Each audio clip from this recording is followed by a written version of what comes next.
गलियों में जहाँ खून, धोखा और शैतानी साई हर मोड़ पर दस्तक देते हैं, वही आता है एक सादा सा दिखने वाला टाउ एक्सप्रेस।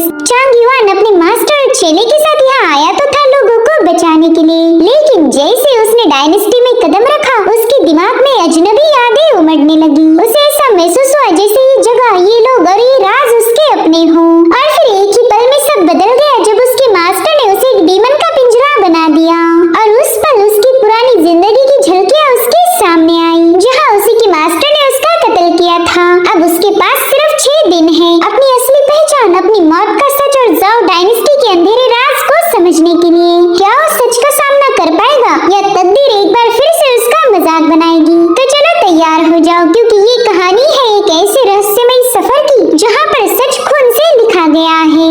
तो कहानी की शुरुआत होती है एक तूफानी रात और भयानक जंग के साथ, जहाँ पर हमें जाओ किंगडम का सीन दिखाया गया। जाओ के नए एम्परर की आर्मी कियानियो पैलेस के सिपाहियों को खत्म करते हुए पैलेस के सामने पहुंच चुकी थी। वहीं पर पैलेस के कई सारे लोग मारे जा चुके हैं और बचे कुछ लोग अपनी एम्प्रेस को प्रोटेक्ट करने में लगे हुए थे। दरअसल ये महारानी जाओ स्टेट के पहले एम्परर की वाइफ थी और तभी एम्प्रेस का वफादार जनरल जाओ स्टेट के जनरल वांग युन से कहने लगा कि तुम्हारी कियानियो पैलेस पर अटैक करने की हिम्मत कैसे हुई? एक बात याद रखना, हमारी महारानी तुम्हें इसकी पनिशमेंट जरूर देगी। अब जैसे वो बंदा वांग युन पर हमला करने के लिए रवाना हुआ, उतने में ही वांग का बेटा सीधे जाकर उसे हवा में ही खत्म कर देता है। वेल, इसका नाम था शाओ वांग और शाओ कह रहा था कि अब कियानियो पैलेस तबाह हो चुका है, तो पैलेस के साथ साथ उसकी महारानी भी मारी जाएगी। साथ ही ये लोग अपने साथ एक कैरेज भी लेकर आए थे जिसमें सवार है जाओ स्टेट का जादूगर। इसे वुडू मास्टर के नाम से भी जाना जाता था। तो इस मास्टर को देखकर पैलेस के सिपाही काफी ज्यादा पैनिक हो गए।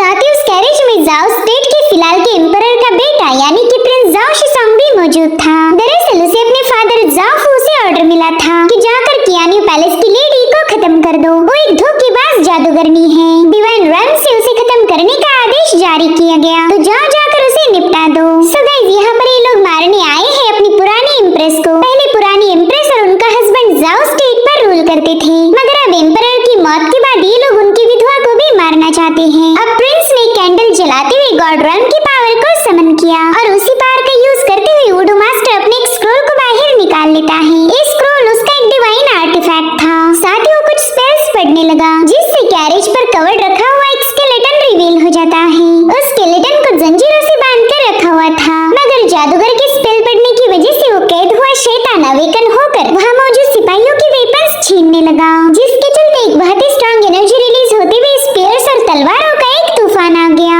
अब यहीं पर हम एम्प्रेस शिंजी की झलक देख पाते हैं, जो कि लेट एम्परर की वाइफ थी।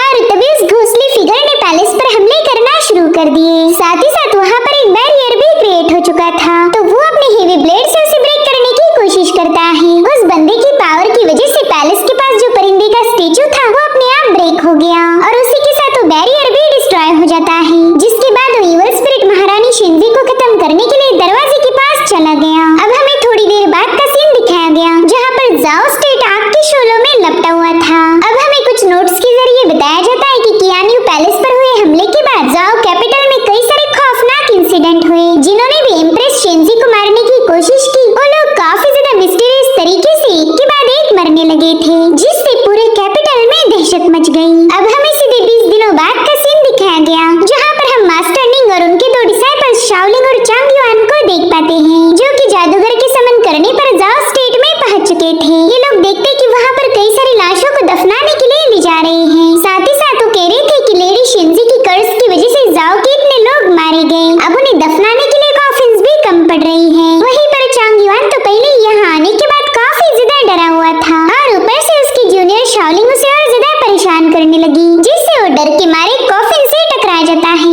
और तभी उस कॉफिन के अंदर पड़ी हुई बॉडी को देखकर ये लोग काफी ज्यादा हैरान हो गए। तब तक वहाँ पर जाओ स्टेट का मिनिस्टर सॉन्ग पहुँच जाता है। वो मास्टर निंग को बताने लगा कि आपको यहाँ पर हमारे जनरल वांग युन के मैंशन को प्योर करने के लिए बुलाया गया है। तो ये लोग तुरंत ही सॉन्ग के साथ रवाना हो गए। सॉन्ग कह रहा था कि रिचुअल हम रात में शुरू करेंगे, तब तक आप इस गेस्ट हाउस में आराम कीजिए। हालांकि जाओ स्टेट में आते ही चांग युआन को कुछ विजन्स नजर आने लगते हैं। उसे ऐसा लग रहा था कि मानो किसी डिवाइन रन के विजन्स हैं, जहाँ पर कुछ बंदे कल्टीवेट करने में बिजी थे।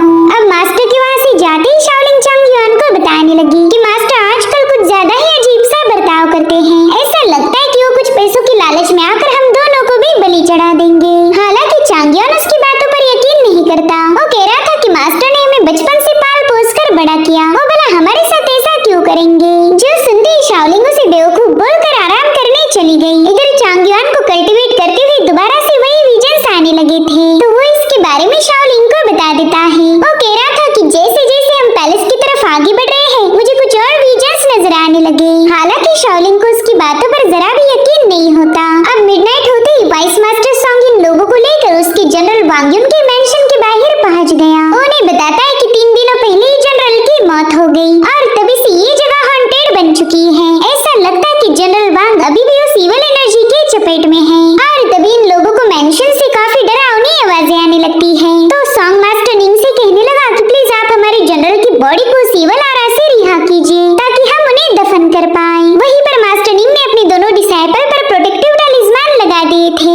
वो कहते हैं कि अगर मेंशन में कोई गड़बड़ी हुई तो ये टैलिस्मान तुम्हें प्रोटेक्ट करेंगे। और तभी मेंशन का डोर ओपन हो जाता है। मेन हॉल में एक बहुत बड़ा धर्मा आर्मर था, मगर वहाँ उन्हें जनरल की बॉडी नहीं मिलती। सॉन्ग बताने लगा कि जनरल की बॉडी पर अचानक से आग लग गई थी। हमने उसे बुझाने की बहुत कोशिश की, मगर वो आग बुझने का नाम नहीं ले रही थी। अब उस मेंशन का माहौल देखकर शाओलिंग और चांग युआन काफी ज्यादा डर गए थे। उतने में ही मास्टर एक कॉइन को टॉस करके उस जगह पर कौन सी इविल एनर्जी है उसका पता लगाने लगे, मगर तभी उनका मैजिकल कॉइन ब्रेक हो जाता है, जो देखकर मास्टर कहने लगा कि वाह, तुम तो काफी ज्यादा पावरफुल हो। और अब वो अपने आसपास ब्रॉन्ज फैंग को सर्कुलेट करने लगते हैं ताकि वो इविल एनर्जी उन पर हमला न कर पाए। मगर तभी वहाँ रखा आर्मर उनके करीब पहुँच गया। साथ ही उसने इन लोगों पर हमले करना शुरू कर दिए थे। तो मास्टर निंग अपनी ब्रॉन्ज फैंग की मदद से उस पर काउंटर अटैक करने लगे, लेकिन ब्रॉन्ज फैंग का भी उस आर्मर पर कोई असर नहीं हुआ था। उल्टा वो आर्मर सभी फैंग्स को ब्रेक कर देता है। साथ ही उसने मास्टर निंग को भी पीछे पुश कर दिया, इसलिए मास्टर अपने टैलिस्मान को रिलीज करने लगा, जिससे वो इविल आर्मर ब्रेक करने लगता है। साथ ही वहाँ पर काफी ज्यादा पैनिकिंग सिचुएशन क्रिएट हो चुकी थी। तो शाओलिंग और ये लोग डर के मारे एक टेबल के नीचे छुप जाते हैं। वहीं पर मास्टर निंग अपना ब्लड सैक्रिफाइस करते हुए टैलिस्मान को उस आर्मर पर ब्लास्ट कर देता है, जिससे उस पूरे मेंशन को शेक करने वाला धमाका हो गया। अब थोड़ी देर में वो आर्मर वहाँ से गायब हो चुका था। तो शाओलिंग टेबल के नीचे से ही उसे ढूंढने लगी और उतने में अचानक से आर्मर उनके सामने आ जाता है, जिसे देख के तीनों भी वहाँ से भागने लगे,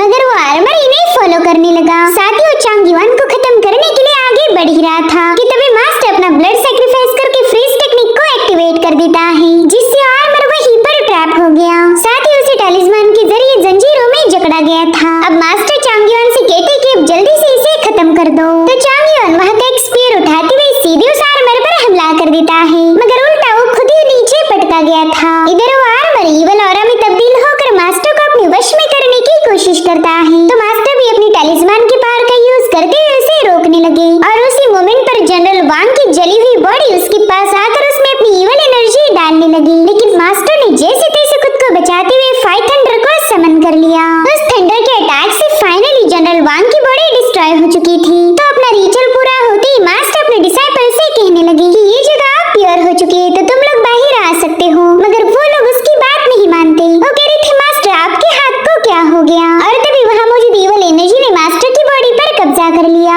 यानी कि जनरल वांग की इविल स्पिरिट अभी भी डिस्ट्रॉय नहीं हुई थी। अभी दोनों वहाँ से भागने की कोशिश करते, मगर मास्टर ने अपनी पावर का यूज करते हुए इन दोनों को अपनी तरफ खींच लिया। इस मोमेंट पर चांग युआन अपने जूनियर को प्रोटेक्ट करने की कोशिश कर रहा था और तभी उनकी बॉडी पर सेटअप किए गए टैलिस्मान एक्टिवेट हो गए। मास्टर ने इन दोनों में वहाँ मौजूद इविल पावर डालने की कोशिश करने लगा था। वो कहता है कि मैंने कई साल परफेक्ट वेसल्स की तलाश की थी और फाइनली तुम दोनों मुझे मिल ही गए। अगर ऐसी मुश्किल सिचुएशन ना होती तो मैं कभी तुम्हारे साथ ऐसा नहीं करता। खैर अब तुम दोनों को मेरे लिए कुर्बान होना पड़ेगा। इधर ये दोनों उस इविल ऑरा की वजह से बुरी तरह से तड़प रहे थे कि उतने में ही शाओलिंग की बॉडी से एक इनेट स्पिरिट बाहर आ जाती है। मास्टर निंग कह रहा था कि तुम्हारे पास तो इनेट स्पिरिट था, मगर फिर भी तुमने मुझे इसके बारे में नहीं बताया। तुम तो वाकई काफी ज्यादा चालाक निकली। इधर वो इनेट स्पिरिट मास्टर को रोकने की कोशिश करता है, मगर वो भी इसमें फेल हो गया, जिसके चलते वो स्पिरिट एक रेड टेल फॉक्स डीमन में जाकर एंटर करता है, जो कि 500 सालों से इंपीरियल सिटी के अंडरग्राउंड में कैद था। मगर अब शाओलिंग की इनेट स्पिरिट उसके अंदर एंटर करते हुए उसे आजाद कर देती है। अब इस फॉक्स डीमन का रोल क्या होगा ये हमें फिलहाल तो क्लियरली बताया नहीं गया। साथ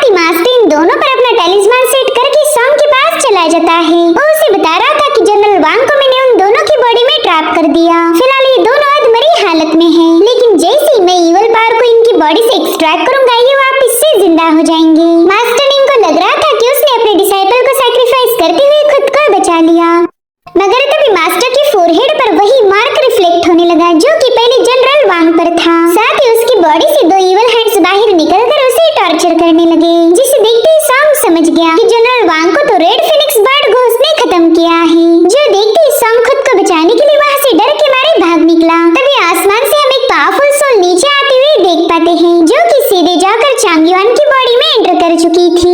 उसके एंटर करते ही चांग युआन को कुछ विजन्स नजर आने लगे, जिसमें एक लड़की अपने डिसाइपल्स को तलवारबाजी सिखा रही थी। वहीं पर चांग युआन अपने ही हमशक्ल को देख पाता है। उससे पूछ रहा था कि तुम कौन हो, जिस पर वो बंदा बताता है कि मैं तुम हूँ। अब वो बंदा अपनी सोड पर सवार होकर अपनी मास्टर के पास चला गया, मगर उस बंदी ने अपनी सोड रिलीज करके उसे अचानक से ही खत्म कर दिया था। अब उसी की सोड चांग युआन की बॉडी में आ चुकी है। तभी वो देखता है कि उसका मास्टर शाओलिंग के साथ कुछ गलत हरकत करने वाला था, मगर चांग युआन ने बस अपने फिंगर रेज करके उसे खत्म कर दिया। उसका धड़ सिर से अलग हो गया था। जो देख चांग युआन उससे कहता है कि तुम तो बड़े ही कमजोर निकले। सो गाइस, यहाँ पर कई सारी मिस्ट्रीज दिखाई गई हैं। सबसे पहला तो ये कि जाओ किंगडम के लोग एम्प्रेस शिनजी को मारना क्यों चाहते थे। सेकंड ये कि यहाँ पर जो भी हॉन्टिंग चीजें हो रही थी उसके पीछे एग्जैक्टली है कौन। तीसरी है हमारे मेन कैरेक्टर की मिस्ट्री, आखिर ऐसा क्या हुआ था जो कि उसके मास्टर ने उसका कत्ल कर दिया।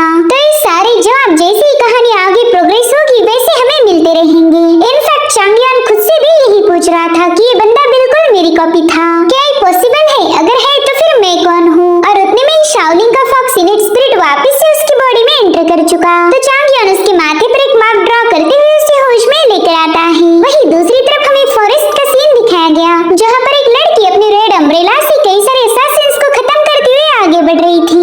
उसकी अम्ब्रेला इतनी ज्यादा पावरफुल थी कि उसके सामने इन असैसिन्स की तलवारें भी नहीं टिक पाई। दरअसल ये लड़की एम्प्रेस शिनजी की बेटी है। वो असैसिन्स उससे कहने लगे कि तुम्हारी मदर तो बस डेटी होने का दिखावा कर रही थी, मगर अब वो मारी जा चुकी। उसके बाद अगला नंबर तुम्हारा होगा।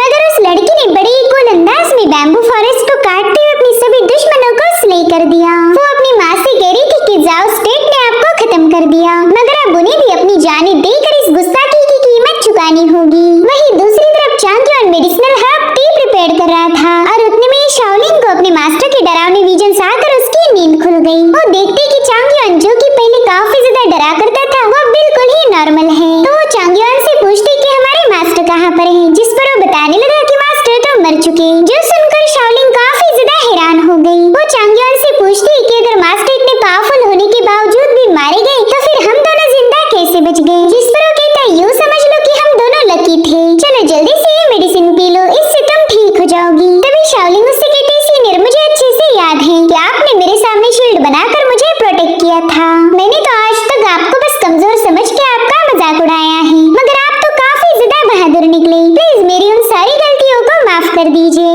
जिस पर चांग युआन उसे बताने लगा कि मुझे तो अब ज्यादा कुछ याद भी नहीं, कई सारी बातें तो मैं भूल चुका हूँ। अगर मुझे कुछ याद है तो बस इतना कि मेरे साथ धोखा हुआ था। वहीं पर शाओलिंग उससे कहने लगी कि आप काफी ज्यादा बदल चुके हो, ऐसा लगता ही नहीं कि आप मेरे पुराने वाले सीनियर हो। इनफैक्ट शाओलिंग को अब उससे डर लगने लगा था। तो चांग युआन उसे उनके मास्टर की वो जगह बताने लगा जहाँ पर उनके मास्टर अपने पैसे छुपा के रखते थे। वो कहते देखो ना, अगर मैं इतना सब जानता हूँ यानी कि मैं ही तुम्हारा सीनियर हूँ। बस फर्क इतना है कि उस मैंशन में जो कुछ भी हुआ उससे मैं थोड़ा सा बदल गया हूँ। उस मैंशन में मैं मौत की कगार पर था और तभी एक सोल ने मेरी बॉडी में एंटर किया। पता नहीं वो मैं ही था या कोई और। शायद मेरे पास में मुझे किसी ने धोखे से मार दिया था और इस जाओ स्टेट में आते ही मुझे मेरे पास के विजन्स आने शुरू हो गए, यानी कि जाओ स्टेट का मेरे पास से कोई ना कोई कनेक्शन है। इतना ही नहीं, वो शाओलिंग को प्रॉमिस करता है कि उसका सीनियर होने के साथ साथ उसका प्रोटेक्टर भी है, वो हमेशा उसकी हिफाजत करेगा। अब सीन शिफ्ट होकर हम शियांग को देख पाते जो कि कियान्यू पैलेस के सामने पहुंच चुकी थी।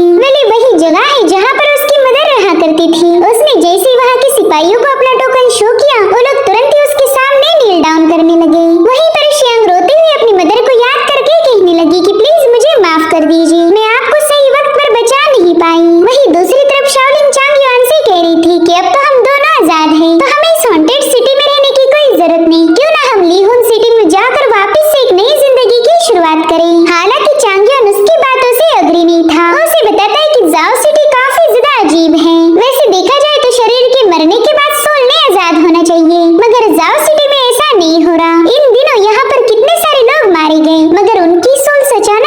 गायब हो गई। पता नहीं वो सारी सोल्स कहाँ चली गई होगी। कहीं ऐसा तो नहीं कि उन सोल्स को किसी ने कैप्चर किया हो। इसी दरमियान हमें यंग मास्टर वांग दिखाया गया, जो कि यहाँ के जनरल वांग का बेटा था। वो अभी भी अपने फादर की मिस्टीरियस डेथ को लेकर काफी ज्यादा परेशान था। उसे समझ ही नहीं आ रहा था कि उसके फादर को किसने खत्म किया होगा, किसी कर्स ने या फिर किसी इवल घोस्ट ने। और उतने में एक मिस्टीरियस पावर से उस पर भी अटैक हो जाता है। उसके पलक झपकने से पहले ही वो मर चुका था और उसकी मौत को चांग युआन ने भी देख लिया और शाओलिंग से कहता है, ये देखो एक और बंदा मारा गया। अगर ऐसा ही चलता रहा तो ये इवल पावर पूरी दुनिया को ही खत्म कर देगी। मुझे जानना होगा कि आखिर इस जाओ सिटी का क्या राज है।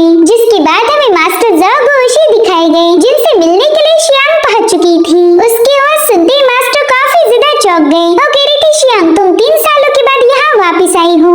जिस पर शियांग कहने लगी कि इन 3 सालों में आप भी काफी ज्यादा बदल गए। पहले आपके हेयर ब्लैक थे और अब पूरे व्हाइट हो चुके। मेरे ख्याल से ऐसी कोई बात जरूर होगी जो कि आपको अंदर ही अंदर सताई जा रही। जिस पर एल्डर गोशी कहने लगे कि मैं जाओ स्टेट का प्रिसेप्टर हूँ, मैं अकेला ही इस कंट्री के फेट को कैरी करता आया। इसलिए जब हमारी जाओ कंट्री पुरानी हो जाएगी, उसके साथ साथ मेरी उम्र भी बढ़ती जाएगी। अगर जाओ डिस्ट्रॉय हो गई तो मैं भी उसके साथ मारा जाऊंगा। तभी शियांग कहती कि 20 दिनों पहले मेरी मदर को कियान्यू पैलेस में सीज करके मार दिया गया। तब आप कहाँ पर थे? आपने उनकी हेल्प क्यों नहीं की? जिस पर गोशी बताने लगी कि वुडू मास्टर ने अपने साथ डिवाइन स्क्रोल लाया था और तुम ये बात अच्छे से जानती हो कि वो स्क्रोल कितना ज्यादा खतरनाक है। उसने अपनी स्क्रोल की पावर से एक मॉन्स्टर को अवेकन किया था, इसलिए मैं चाहकर भी इम्प्रेस की कोई मदद नहीं कर पाया। मैंने तो बस जाओ सिटी के पुराने ट्रेंड को फॉलो किया, जो कि है सब कुछ देखो लेकिन अपना मुंह बंद रखो। साथ ही साथ वो शियांग के सामने रोते हुए अपना अफसोस जता रहे थे। तो उनकी बातें सुनकर शियांग कह रही थी, फिर तो आप वाकई में बुढ़े हो चुके हो। अभी इसी यहीं पर कट होकर हमें एक डायस दिखाई गई, जहाँ पर चांग युआन के मास्टर की लाश को रखा गया था। वहीं पर सांगो ने कुछ कॉइन्स देकर कह रहा था कि अब तुम्हारे मास्टर मर चुके हैं, तो तुम दोनों जल्द से जल्द जाओ सिटी से चले जाओ। जिस पर चांग युआन कहने लगा कि लॉर्ड सांग आप तो कुछ ज्यादा ही डरे हुए दिख रहे हो। तो सांगो ने बताता है कि अब जाओ स्टेट बिल्कुल भी सेफ नहीं रहा। यहाँ पर दिन ब दिन लोग मारे जा रहे हैं। इस तबाही को रोकने के लिए हमारे राज्य ने पावरफुल कल्टीवेटर्स की तलाश करना शुरू कर दी, मगर उनके यहाँ आने तक जाओ सरवाइव कर पाएगा या नहीं, यही सबसे बड़ा सवाल है। जिस पर चांग युआन ने सजेस्ट करता है कि वैसे भी उन लोगों को यहाँ आने में काफी ज्यादा टाइम लग जाएगा, तो क्यों ना तब तक मैं इस सिटी को इन्वेस्टिगेट करूँ। मैं यहाँ मौजूद इवल पावर को हटाना चाहता हूँ। हालांकि सॉन्ग ने इसके लिए साफ साफ इनकार कर दिया। वो कह रहा था कि तुम्हारी किस्मत अच्छी थी कि तुम जनरल वांग के मेंशन से जिंदा बाहर आ पाए। तुमने तो इस किस्मत से मिली हुई जिंदगी को एंजॉय करना चाहिए। जिस पर चांग युआन उसे बताता है कि कल रात मैंने सोल की पावर को महसूस किया था। उन सोल्स ने जाकर एक बंदे को कत्ल कर दिया। ये सब सुनकर ही सॉन्ग काफी ज्यादा हैरान था। वो कहने लगा कि ये बात तो ज्यादा लोगों को पता भी नहीं, फिर तुम्हें इसके बारे में कैसे पता चला? जिस पर चांग युआन उसे बताता है कि मैं भी अपने मास्टर जैसे ही स्मार्ट हूँ, तो तुमने मुझे यहाँ पर रुकने देना चाहिए। तो फाइनली सॉन्ग भी उसकी बात मान गया। वो कहता है ठीक है, अगर तुम्हें मरने का इतना ही शौक चढ़ा है तो तुम सिटी में रुक सकते हो। चलो मेरे साथ, मैं तुम्हें उस बंदे के पास ले जाता हूँ जो कल रात मारा गया था। अब अगले सीन में हमें यंग मास्टर की बॉडी दिखाई गई, जो कि घोस्ट जैसी नजर आ रही थी। सॉन्ग बताता है कि कल टोटल 5 लोग मारे गए। उन सभी मरने वाले लोगों के माथे पर से मैं सही मार्क बना था। तो चांग युआन उससे पूछता है, बताओ इस पैलेस में एग्जैक्टली हुआ क्या है, ताकि मैं इस मिस्ट्री को सुलझा पाऊँ। मगर सॉन्ग उसे कोई इन्फॉर्मेशन देने के लिए तैयार नहीं था। वो कहता है कि तुम्हें यहाँ पर एक्सोर्सिज्म करने के लिए बुलाया गया है, तो इतने सवाल पूछने की कोई जरूरत नहीं। और तभी वहाँ पर सैंड जमा होते हुए जाओ स्टेट का विच लॉर्ड यानी कि वुडू मास्टर की एंट्री हो गई। तो सॉन्ग तुरंत ही उसे ग्रीट करते हुए पूछने लगा कि मास्टर आपका यहाँ पर आना कैसे हुआ? जिस पर वो बताता है कि यहाँ पर शाओ वांग की काफी अजीब तरीके से मौत हुई है। मेरे ख्याल से विच क्राफ्ट का काम हो सकता। जिस पर सॉन्ग कह रहा था कि प्लीज आप ही इस मसले को इन्वेस्टिगेट कीजिए। मैंने कोशिश की थी मगर मुझे कोई सबूत नहीं मिला। तो वुडू मास्टर ने अपने स्टिक से उस बॉडी को टच करते ही उसमें आग लग गई। ये सब देखकर तो सॉन्ग घर के बाहर जाकर छुप जाता है। वुडू मास्टर बता रहा था कि ये तो महजोंग घोस्ट का काम है, मगर वो घोस्ट जाओ सिटी को निशाना क्यों बना रहा? अब मुझे कुछ करना पड़ेगा। जिसके बाद वो मास्टर वहाँ से गायब हो गया। उसके वहाँ से जाते ही शाओलिंग पूछ रही थी कि आखिर ये महजोंग घोस्ट होता क्या है। तो सॉन्ग उसे बताने लगा कि लेजेंड के अकॉर्डिंग ये एक डीमन बर्ड है, जिसके फेदर्स रेड ब्राइट कलर के होते। पहला तो वो माउंटेन में रहा करता था, मगर फिर वो फिनिक्स गॉड के ब्लड से म्यूटेट हो गया। मुझे ऐसा लगता है कि वो लड़की उसी डीमन बर्ड से कनेक्टेड है। अब चांग युआन उस लड़की के बारे में पूछ ही रहा था कि तभी वहाँ पर शियांग की एंट्री हो गई। तो वो लोग तुरंत ही उसे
रहा था। वो सॉन्ग को ताना मारते हुए कहने लगी कि खैर तुम्हारा प्रमोशन तो हो चुका है, इसलिए तुमने इसे चेरिश करना चाहिए। साथ ही वो चेंग युआन को भी गुस्से में घूरते हुए वहाँ से रवाना हो गई। इधर सॉन्ग कह रहा था कि अब हमें तुम दोनों की कोई जरूरत नहीं, अपने मास्टर की फ्यूनरल के पैसे लो और यहाँ से चलते बनो। मगर तभी वहाँ पर जाओ एम्पायर का प्रिंस जाओ शिसोंग पहुँच गया। वो चांग युआन को बताता है कि हाल ही में मेरी वाइफ सिटी में मौजूद इवल ऑरा से इन्फेक्ट हुई है। हमने कई सारे प्रिस्ट के हाथों से प्योर करने की कोशिश की मगर वो प्रिस्ट फेल हो गए। क्या प्लीज आप एक बार मेरे साथ आकर उसे चेक कर सकते हो? मुझे उम्मीद है कि शायद आप मेरी वाइफ को हील कर पाओ। जो सुनते ही सॉन्ग कहने लगा कि तुम्हारी वाइफ बिल्कुल भी बीमार नहीं, तुमने उसे जानबूझकर घर में रखा क्योंकि वो शियांग के लिए काम करती थी। तुम नहीं चाहती कि वो शियांग से मिल पाए। जो सुनकर प्रिंस को सॉन्ग पर काफी ज्यादा गुस्सा आ रहा था। हालांकि चांग युआन प्रिंस की मदद करने के लिए तैयार हो गया। वो कह रहा था मैं तुम्हारी वाइफ को हील करूंगा। जिसके बाद हम एक प्रिस्ट को देख पाते हैं जो कि पता नहीं कैसे कैसे जंतर मंतर फूंक कर उस बंदी को हील करने में लगा हुआ था। मगर उस बंदी ने अपनी पावर से उस प्रिस्ट को जमीन पर पटकते हुए उसकी छुट्टी कर दी। जो देख प्रिंस चांग युआन को बताता है कि देख लिया ना आपने, मेरी बीवी पर किसी शैतान का साया है, इसलिए आप भी उससे थोड़ा सा संभाल कर रहना। जिसके बाद वो चांग युआन को लेकर उस बंदी के चेम्बर में पहुंच गया। वेल इसका नाम था तांग्यू। वो चांग युआन को देखते ही कहने लगी कि ये क्यूट सा प्रिस्ट मुझे काफी ज्यादा पसंद आया और उसकी ऐसी बातें सुनकर शाओलिंग को उस पे गुस्सा आ रहा था। तभी चांग युआन अपने कॉइन को टॉस करके अपनी एनर्जी रिलीज कर देता है। साथ ही उससे पूछ रहा था कि बताओ अब तुम्हें कैसा फील हो रहा? जिस पर वो बंदी कहती हाँ अब तो मुझे काफी ज्यादा बेहतर लग रहा। साथ ही प्रिंस भी ये जानकर खुश हो गया कि चांग युआन उसकी वाइफ को ठीक कर सकता है। वो कह रहा था कि देखो पैसे देकर तो हम भूत को भी भगा सकते हैं। साथ ही वो चांग युआन से इस काम के लिए उसकी कीमत पूछ रहा था। हालांकि चांग युआन ने पैसे लेने से इनकार कर दिया। वो कह रहा था कि हमें बस यहाँ कुछ दिनों तक रुकने के लिए एक जगह दीजिए। तो प्रिंस ने उनके लिए फटाफट से कॉटेज का बंदोबस्त कर दिया। अब रात के समय चांग युआन तांग्यू के रूम में जाकर उस पर एक टलिस्मान चिपका देता है जिसके चलते वो आसानी से उस पर अटैक नहीं कर पाएगी। जिसके बाद वो तांग्यू से पूछता है चलो जल्दी से बताओ प्रिंसेस शियांग की क्या मिस्ट्री है? मैंने सुना था कि वो एक जमाने में तुम्हारी मास्टर हुआ करती थी। जो सुनते ही तांग्यू अनजान होने का नाटक करने लगी। वो कह रही थी कि मैं तो बस उसका नाम जानती हूँ, मैंने आज तक कभी शियांग से बात भी नहीं की। जो सुनते ही चांग युआन कह रहा था हाँ मुझे लगा ही था कि तुम झूठ बोलोगी। खैर मैं जानता हूँ तुम बीमार नहीं हो, ना ही तुम्हारी बॉडी पर किसी इवल स्पिरिट का कब्जा है। अगर ये बात मैंने तुम्हारे हस्बैंड को बता दी तो तुम्हारे लिए मसले खड़े हो जाएंगे। साथ ही वहाँ पड़ी हेयर पिन को सीधे उसकी आंखों पर पॉइंट करता है। जो देखते हुए बंदी काफी ज्यादा पैनिक हो गई। वहीं दूसरी तरफ शियांग ने अपने मास्टर को एक लिक्विड पीने के लिए दे दिया था। मास्टर कहता है शियांग क्या वाकई तुम मेरे से इतनी नफरत करती हो? जिस पर शियांग कहने लगी कि माँ की वजह से आप जाओ स्टेट के प्रिसेप्टर बने, वरना तो कब का मारे जाते। मगर फिर भी आपने उनकी कोई मदद नहीं की, तो जल्दी से इसे कंज्यूम कर लीजिए। ये मेडिसिन कोई जहर नहीं, बस ये आपकी कल्टीवेशन को कुछ वक्त के लिए ब्लॉक कर देगा ताकि आगे यहाँ पर जो कुछ भी होगा आप उसमें इंटरफेयर नहीं कर सकते। जो सुनते ही मास्टर गोश उस पर भड़क गए। वो कह रहे थे कि 3 सालों पहले तुम्हें मुसीबतों का पहाड़ खड़ा किया था और तुम्हारी वजह से एम्प्रेस जाओ स्टेट को इग्नोर करने लगी। तो बताओ यहाँ पर तबाही नहीं होगी तो और क्या होगा? इधर तांग्यू चांग युआन से पूछ रही थी कि बताओ तुम कौन हो और तुम्हें शियांग के बारे में ये सब क्यों जानना है?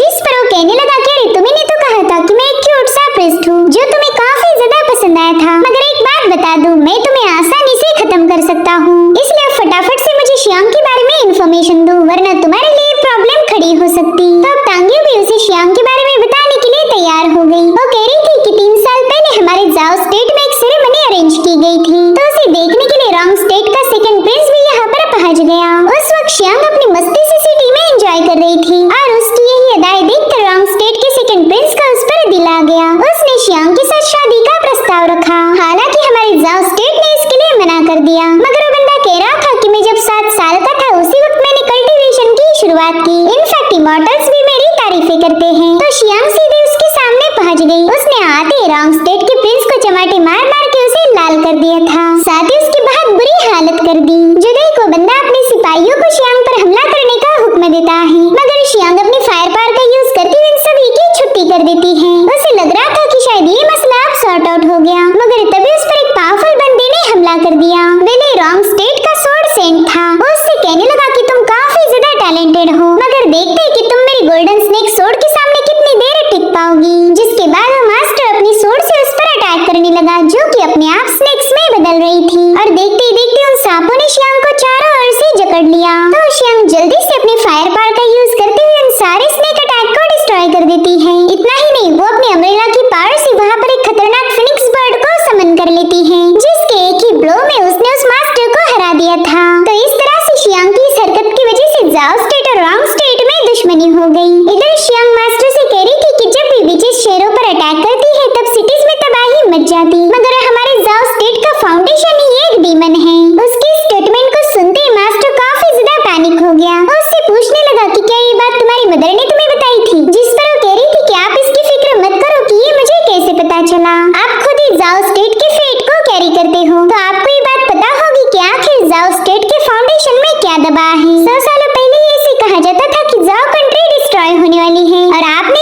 करना, तुम्हारा फॉर्मेशन या फिर सोड मुझे रोक नहीं सकते। उतने में ही तांग्यू ने अपना फॉर्मेशन एक्टिवेट करते हुए चांग युआन को उसमें ट्रैप कर दिया। वो कह रही थी कि तुम कौन हो, मुझे इससे कोई लेना देना नहीं। आज एक तो तुम मारे जाओगे या फिर वो लड़की मरेगी। दरअसल तांग्यू के कहने पर ही शाओलिंग के कमरे में एक असैसिन घुस चुका था। वो उसे मारने की कोशिश करता है, मगर शाओलिंग की इनेट स्पिरिट उस बंदे को रोकने लगी। वहीं पर शाओलिंग की आवाजें सुनते ही चांग युआन बड़ी आसानी के साथ उस फॉर्मेशन को तोड़कर बाहर निकल गया। साथ ही साथ तांग्यू की स्प्रिंग्स को भी कट कर देता है, जिसके चलते अब तांग्यू उस पर अटैक नहीं कर सकती थी।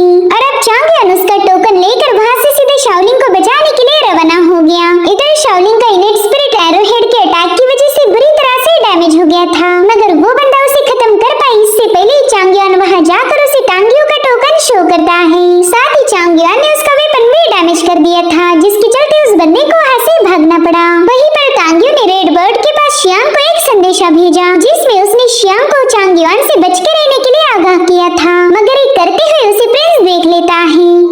वहीं दूसरी तरफ शाओलिंग इस अटैक की वजह से काफी ज्यादा पैनिक हो चुकी थी। वो चांग युआन से कहती कि अब हमें शहर छोड़कर चले जाना चाहिए, मगर चांग युआन ने इसके लिए मना कर दिया। वो कह रहा था कि तुम यहाँ से चली जाओ ताकि तुम सेफ रह पाओगी, लेकिन मैं यहाँ से कहीं नहीं जाने वाला। मुझे जानना है कि मेरे विजन्स के पीछे की क्या कहानी है। इसके लिए मुझे कई सारे पीसेस को जोड़ना होगा, और ऐसा लगता है कि शियांग का भी मेरी कहानी में कोई रोल होगा। और उसी वक्त उसे अपनी पास्ट लाइफ के कुछ विजन्स आने लगे, मगर वो तो बस यादों की झलकें थी, जिन्हें जोड़ना उसके लिए मुश्किल हो गया। वो शाओलिंग को बताता है कि जाओ स्टेट में आते ही मुझे वो विजन्स दिखने शुरू हुए थे, तो मैं खुद के बारे में जाने बगैर यहाँ से नहीं जाऊंगा। साथ ही वो शाओलिंग से कह रहा था कि तुम्हारी इनेट स्पिरिट बुरी तरह से डैमेज हो चुकी है, तो मैं चाहता हूँ कि तुम थोड़ा सा आराम करो ताकि वो स्पिरिट खुद को रिकवर कर पाए। वहीं दूसरी तरफ शियांग को तांग्यू का पैगाम मिल चुका था कि उसने चांग युआन से थोड़ा सा केयरफुल रहना चाहिए। वहीं पर मास्टर गोशी शियांग से कह रहे थे कि भले ही नया एम्परर बीमार है, मगर उसकी रगों में रॉयल ब्लड है,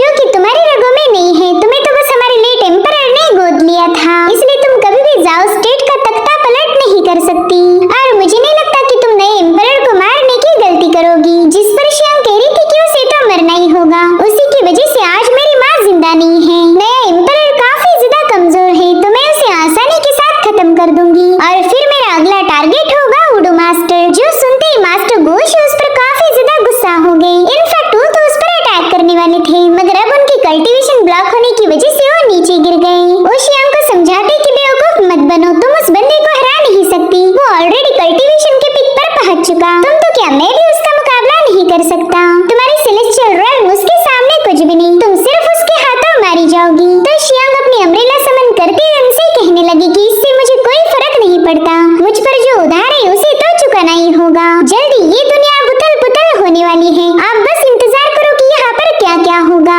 वहीं दूसरी तरफ प्रिंस अपनी वाइफ तांग्यू पर काफी ज्यादा भड़क गया था। वो कहता है कि उस शियांग की वजह से हम सब मारे जाएंगे, लेकिन तांग्यू उसकी कोई बात नहीं सुनती। वो कह रही थी कि शियांग मेरी दोस्त है, तो उसकी मदद मैं जरूर करूंगी। और वैसे भी तुमने अभी तक एम्प्रेस शिंजी की डेड बॉडी नहीं देखी, क्या पता वो जिंदा हो। उतने में ही प्रिंस को रेड बर्ड नजर आता है, जिसके फोरहेड पर वही मार्क था जो कि मरने वाले हर एक इंसान पर है। इधर चांग युआन कमजोर होकर ब्लड की वोमिटिंग करने लगा। वो कहता है कि उस बंदी का फॉर्मेशन ब्रेक करने से मैं इतना इंजर्ड हो गया, इस पर तो मेरे मास्टर की टेक्निक भी काम नहीं कर रही। इसका मतलब मैं पावरफुल तो हूँ, लेकिन मेरे पास वैसी स्ट्रॉन्ग बॉडी नहीं है जो मेरी ताकत को संभाल पाए। और तभी चांग युआन को प्रिंस के चिल्लाने की आवाज आई, तो तुरंत ही प्रिंस की तरफ रवाना हो गया। अब सीन शिफ्ट होकर हम वुडू मास्टर को देख पाते हैं, जिसे उसका डिसाइपल क्यू खबर देता है कि शियांग फिलहाल स्टेट प्रिसेप्टर मास्टर गोशी के घर पर रुकी है। मेरे ख्याल से वो आपको खत्म करने की पूरी कोशिश करेगी। जिस पर वुडू मास्टर कहता है, हाँ शियांग मुझे मारना चाहती है, लेकिन वो ये कारनामा कभी भी नहीं कर सकती।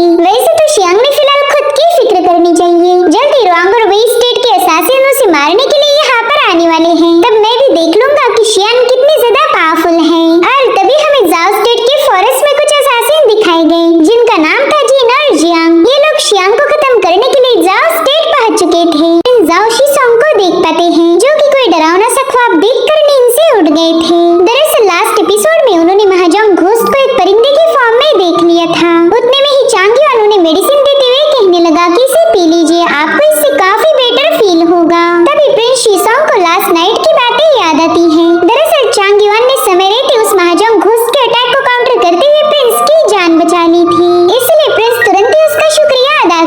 होगा। वो कह रहा था कि अगर आप नहीं होती तो शायद वो घोस्ट मुझे मार देता। तभी चांगयोन उससे पूछता है कि आप तो एक प्रिंस हो ना, फिर आपके मेंशन में तो काफी सारे सिपाही आपको प्रोटेक्ट करने के लिए होने चाहिए। जिस पर प्रिंस उसे बताता है कि 20 दिनों पहले मेरे पास जितने भी कल्टीवेटर्स थे वो कियान्यू पैलेस के इंसिडेंट के बाद मारे गए। जिस पर चांगयोन कहता है कि मुझे एक बात समझ नहीं आ रही कि ऐसा क्या हुआ था कि आपको लेडी शेंजी को मारना पड़ गया। तो प्रिंस कहने लगा कि शेंजी की वजह से हमारे जाओ स्टेट ने काफी कुछ फेस किया है। उसके लिए लोगों के दिल में नफरत पैदा हो चुकी थी। जाओ स्टेट तो पहले ही काफी ज्यादा कमजोर था और फिर उसके बाद हम लोग जिन स्टेट और रॉन्ग स्टेट के दरमियान पीसते गए। काफी सारी मुश्किलों के बाद हमने रॉन्ग स्टेट के साथ रिश्ते सुधारने की कोशिश की। रॉन्ग स्टेट का सेकंड प्रिंस हमारी शियांग के साथ शादी करना चाहता था, लेकिन महारानी शिंगजी की वजह से वो प्रस्ताव भी बर्बाद हो गया। जिस पर चांगयोन कहता है, हाँ मैंने सुना था कि शियांग ने रॉन्ग स्टेट के राजकुमार से शादी करने से इनकार कर दिया। क्या बस यही वजह थी कि आप लोग उनसे नफरत करने लगे? जिस पर प्रिंस जवाब देता है कि ये रिश्ता हमारे जाओ स्टेट के फ्यूचर के लिए काफी ज्यादा इम्पोर्टेंट था। अगर शियांग शादी कर लेती तो हमारे जाओ स्टेट को रॉन्ग स्टेट का प्रोटेक्शन मिल जाता, मगर शिंजी ने अपनी बेटी की बातों में आकर इस रिश्ते के लिए मना कर दिया। इनफैक्ट शिंजी ने ही अपनी बेटी को जाओ स्टेट से भागने की अनुमति दी थी, जिसके चलते 3 सालों तक हमारे जाओ स्टेट ने कई सारे मुश्किलों का सामना किया। और फिर 1 महीने पहले जिन स्टेट में मौजूद डेटी को डिवाइन रॉयल से एक ऑर्डर मिली। उस डेटी को बताया गया कि उस औरत को खत्म कर दो जिसने जाओ स्टेट को तबाही की कगार पर ढकेल दिया। ये सुनते ही चांगयोन काफी ज्यादा हैरान हो गया और उससे पूछ रहा था कि भला इस मसले में डेटीज इंटरफेयर क्यों करेंगे? एक मामूली से स्टेट के अफेयर्स में डिवाइन रॉयल ने इंटरफेयर क्यों किया? मगर इसका जवाब तो प्रिंस के पास भी नहीं था। वो कहता है कि डिवाइन रॉयल ने हमें बताया था कि अगर हम शिंजी को खत्म करने में डिवाइन रॉयल की मदद करें तो डिवाइन रॉयल भी बदले में हमारे जाओ स्टेट में चल रही बैटल को खत्म कर देगी। साथ ही जाओ स्टेट को जिन स्टेट के साथ जोड़ दिया जाएगा, यानी कि फ्यूचर में जाओ स्टेट को प्रोटेक्ट करने की जिम्मेदारी जिन स्टेट पर होगी। साथ ही साथ महारानी शिंजी पर हमला करने के लिए एक पेंटेड ह्यूमनॉइड पपेट को भी सीक्रेटली जाओ सिटी में लाया गया था। दरअसल वो पपेट बस एक वेसल था ताकि खुद डेटी उसमें डिसेंड होकर शिंजी को खत्म कर दे। जिस दिन हमने कियान्यू पैलेस को घेर लिया था उसी दिन वो पपेट अचानक से जिंदा हो गया। हमें डिवाइन रॉयल ने बताया था कि कैंडल जलाकर डेटी को समन करना, तो जैसे ही मैंने कैंडल जलाई डेटी उस पपेट में समा गया। उसने आते ही शिंजी के महल पर अटैक कर दिया था। इस दुनिया में कोई इतना पावरफुल नहीं था कि जो शिंजी को मार पाए, मगर डेटी को एक डेटी ही मार सकता है। अब प्रिंस सिटी में पेट्रोलिंग के लिए जा रहे थे, यानी कि सिटी में क्या चल रहा है वो उसे चेक करेंगे। तो चांगयोन उनसे कहने लगा कि प्लीज मुझे भी अपने साथ ले चलिए ताकि रास्ते में मैं आपको प्रोटेक्ट करूंगा। जो सुनते ही प्रिंस तुरंत ही राजी हो गया। अब ये लोग सिटी में पहुंच गए जहाँ पर प्रिंस इन्हें जियांजी हॉल के बारे में बताता है। वो कह रहा था कि यहाँ हमारी सिटी का सीक्रेट वॉल्ट है जिसमें तुम्हें जाओ स्टेट के इतिहास के सारे रिकॉर्ड्स मिल जाएंगे। वहाँ पर चांगयोन को बहुत ही स्ट्रॉन्ग सोर्ड और किलिंग इंटेंट महसूस हो रहा था। तो प्रिंस उसे बताता है कि जाओ स्टेट लगभग 500 सालों पहले एस्टेब्लिश हुआ था, तो इसी जियांजी हॉल में ढेर सारे ऐसे वेपन्स हैं जिनका हम जंग में यूज कर सकते हैं। मेरे ख्याल से वो सोर्ड और किलिंग इंटेंट आपको उन्हीं वेपन्स में से महसूस हो रहा होगा। अब ये लोग सिटी को एक्सप्लोर करते हुए चीफिंग लेक के पास पहुंच गए। प्रिंस बताता है कि जाओ स्टेट को 2 माउंटेन्स के बीच में बनाया गया है जो कि काफी ज्यादा मुश्किल था। अब लेक से एक रास्ता सीधे स्टेट प्रिसेप्टर के घर जाता है जिनका नाम है मास्टर गोशी। वही हमारे जाओ स्टेट के फॉर्चून को झेलते आए हैं। अब जैसे जैसे जाओ स्टेट बर्बाद हो रहा है वैसे ही मास्टर गोशी भी मौत के करीब जा रहे हैं। जिस दिन जाओ स्टेट डिस्ट्रॉय होगी मास्टर भी उसी के साथ मारे जाएंगे। ये सुनकर चांगयोन काफी ज्यादा सरप्राइज्ड हो गया। वो कह रहा था कि अगर मास्टर गोश इस सिटी के फेट को होल्ड करते हैं तो फिर उस वुडो मास्टर या फिर विज़र्ड का क्या रोल है? जिस पर प्रिंस बताता है कि वुडो मास्टर इस सिटी को गार्ड करते हैं। अगर हमारी इंपीरियल सिटी बर्बाद हो गई तो उसका बैकलैश मास्टर विज़र्ड को भी झेलना पड़ेगा। उतने में ही एक सिपाही प्रिंस को बताता है कि लॉर्ड सॉन्ग आपसे मिलना चाहते हैं। जो सुनते ही प्रिंस उससे मिलने के लिए निकल पड़ा। वहीं पर चांगयोन अपनी जूनियर शाओलिन के साथ सिटी को एक्सप्लोर करना चाहता था। तभी प्रिंस उससे पूछते कि क्या आप मुझे बता सकते हो कल रात क्या हुआ था? जिस पर चांगयोन कहने लगा कि बस एक छोटा सा घोस्ट आपको मारना चाहता था, मगर मैंने उसे रोकते हुए आपकी मदद की। ये इतनी भी बड़ी बात नहीं है, तो प्लीज इसके बारे में ज्यादा मत सोचिए। इधर शाओलिन कह रही थी कि पता नहीं महारानी शिंजी कैसी दिखती होंगी। यहाँ पर तो हर कोई उनकी रिस्पेक्ट करता था।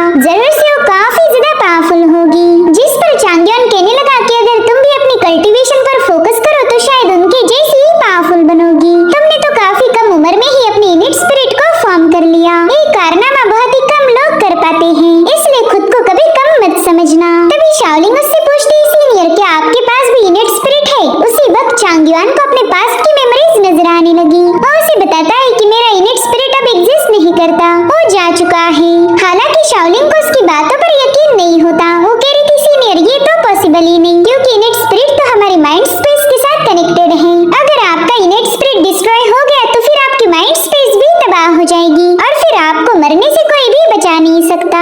माइंड स्पेस के डिस्ट्रॉय होने के कुछ ही सालों में आप मारे जाओगे, इसलिए मुझे लगता है कि आपकी इनेट स्पिरिट जिंदा होगी, बस आप आपके पास लाइफ के विजन्स को अच्छे से समझ नहीं पा रहे। वहीं दूसरी तरफ एल्डर गोशी एक कुएं के पास खड़े थे कि तभी वहाँ पर शियांग आ जाती है। मास्टर गोशी उसे बताती है कि ये वेल चीफिंग लेक से कनेक्टेड है, साथ ही इसका पानी भी काफी ज्यादा स्वीट है। अगर तुम्हें चाय बनानी हो तो मैं तुम्हारे लिए इसी वाटर का यूज करके एक बेहतरीन सी चाय बना दूंगा।